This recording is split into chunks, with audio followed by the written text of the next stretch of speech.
Lok Sabha speaker ఓం బిర్లాపై ప్రతిపక్షాలు ప్రతిపాదించిన అవిశ్వాస తీర్మానంపై మలివిడత బడ్జెట్ సమావేశాలు ప్రారంభమయ్యి మార్చి 9న చర్చ జరుగుతోందని పార్లమెంటరీ వ్యవహారాల మంత్రి కిరణ్ రిజిజు వెల్లడించారు. అదే రోజు సభలో ఓటింగ్ కూడా జరుగుతోందన్నారు. ఆదివారం ఆయన అరుణాచల్ ప్రదేశ్లోని తవాంగ్లో ఓ వార్తా సంస్థతో మాట్లాడారు.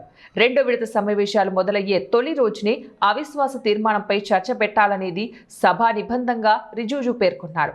వచ్చే నెల 9 నుంచి ఏప్రిల్ 2 వరకు జరిగే మలి విడత సమావేశాలు చాలా ఆసక్తికరంగా ఉంటాయని, ముఖ్యమైన బిల్లులతో పాటు ఓ కీలక బిల్లును పార్లమెంట్లో ప్రవేశపెట్టబోతున్నామని తెలిపారు. ఆ బిల్లులేమిటో ఇప్పుడే బహిర్గతం చేయబోమన్నారు. తొలి విడతలో మాదిరిగానే ఈసారి కూడా సభా కార్యకలాపాలను విపక్షాలు అడ్డుకుంటే అది వాటికే నష్టం జరుగుతోందని హెచ్చరించారు. లోక్సభలో 5 శాఖలు, రాజ్యసభలో మరో 5 శాఖల బడ్జెట్కు సంబంధించిన డిమాండ్లపై చర్చ జరుగుతోందన్నారు. సభలు నడవడానికి విపక్షాలు సహకరించకపోతే గెలిటిన్ చేసుకుపోతామని హెచ్చరించారు.